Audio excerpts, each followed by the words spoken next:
Clip number 1133۔ اس clip میں آپ قرآن پاک کی سورہ لقمان کی آیت نمبر 4 سے 6 کی تلاوت، ترجمہ قرآن اور تفسیر قرآن صراط الجنان سماعت فرمائیں گے۔ بسم اللہ الرحمن الرحیم۔ ترجمہ: اللہ کے نام سے شروع جو نہایت مہربان رحمت والا ہے۔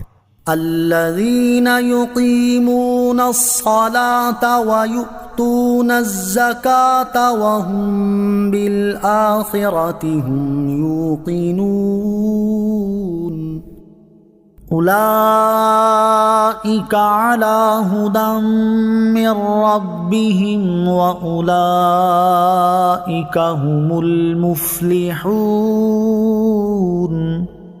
ترجمہ: وہ جو نماز قائم رکھتے ہیں اور زکوٰۃ دیتے ہیں اور آخرت پر یقین رکھتے ہیں، وہی اپنے رب کی ہدایت پر ہیں اور وہی کامیاب ہونے والے ہیں۔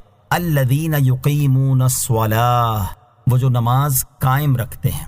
اس آیت اور اس کے بعد والی آیت کا خلاصہ یہ ہے کہ نیک لوگ وہ ہیں جو نماز کو اس کی تمام شرائط اور حقوق کے ساتھ ہمیشہ ادا کرتے ہیں اور اپنے مالوں میں فرض ہونے والی زکوٰۃ اس کے حقداروں کو دیتے ہیں، اور وہ مرنے کے بعد دوبارہ زندہ کیے جانے، اعمال کا حساب ہونے اور اعمال کی جزا و سزا میں شک یا انکار نہیں کرتے بلکہ اس پر یقین رکھتے ہیں۔ جن کے یہ اوصاف ہیں وہی لوگ اپنے رب عز و جل کی طرف سے عطا کی گئی ہدایت پر ہیں، اور وہی لوگ قیامت کے دن اپنے رب عز و جل کی بارگاہ سے ثواب حاصل کر کے حقیقی طور پر کامیاب ہونے والے ہیں۔ سورہ لقمان کی آیت نمبر 4 اور 5 سے معلوم ہونے والی باتیں۔ ان آیات سے 2 باتیں معلوم ہوئیں۔ نمبر 1، ہر عقل مند انسان کو چاہیے کہ وہ نیک لوگوں کے اوصاف اپنا کر حقیقی کامیابی حاصل کرنے والے حضرات میں شامل ہونے کی بھرپور کوشش کرے۔ نمبر 2، جب تک اللہ تعالیٰ کسی کو ہدایت نہ دے تب تک وہ ہدایت نہیں پا سکتا، لہٰذا ہر ایک کو چاہیے کہ وہ اللہ تعالیٰ سے ہدایت طلب کرتا رہے اور نیک اعمال کی توفیق مانگتا رہے۔ وَمِنَ النَّاسِ مَن يَشْتَرِي لَهْوَ الْحَدِيثِ لِيُضِلَّ عَن سَبِيلِ اللَّهِ بِغَيْرِ عِلْمٍ وَيَتَّخِذَهَا هُزُوًا أُولَئِكَ لَهُمْ عَذَابٌ مُهِينٌ۔ ترجمہ: اور کچھ لوگ کھیل کی باتیں خریدتے ہیں تاکہ بغیر سمجھے اللہ کی راہ سے بہکا دیں اور انہیں ہنسی مذاق بنا لیں، ان کے لیے ذلت کا عذاب ہے۔ وَمِنَ النَّاسِ مَن يَشْتَرِي لَهْوَ الْحَدِيثِ، اور کچھ لوگ کھیل کی باتیں خریدتے ہیں۔ شان نزول: یہ آیت نضر بن حارث بن کلدہ کے بارے میں نازل ہوئی جو کہ تجارت کے سلسلے میں دوسرے ملکوں کا سفر کیا کرتا تھا۔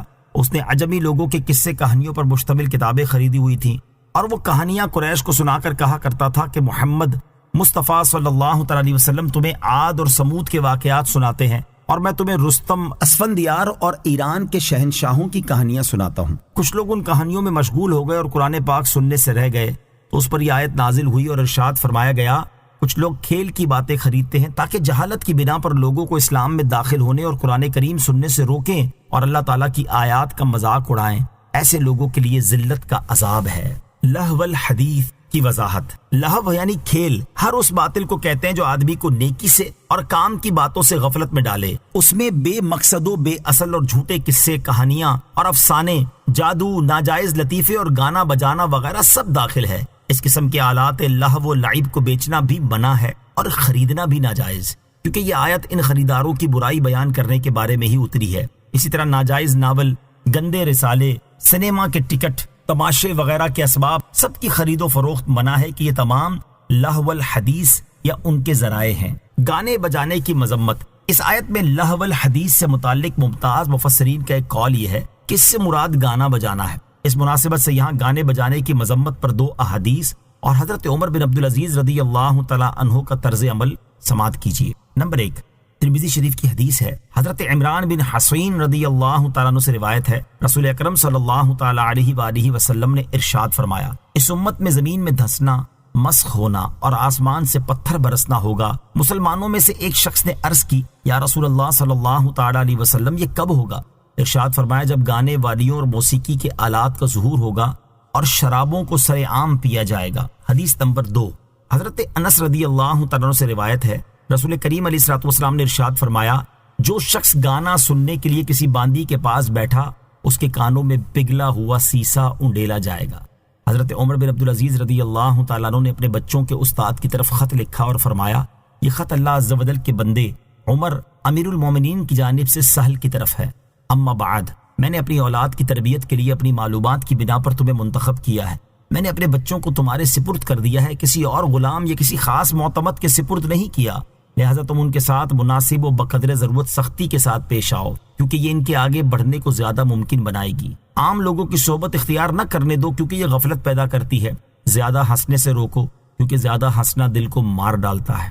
تمہاری تعلیم سے سب سے پہلے جس چیز کا میرے بچے اعتقاد رکھیں وہ لہو و لعب سے نفرت ہونی چاہیے، جس کا آغاز شیطان کی جانب سے ہوتا ہے اور اس کا انجام رحمان کی ناراضگی ہے۔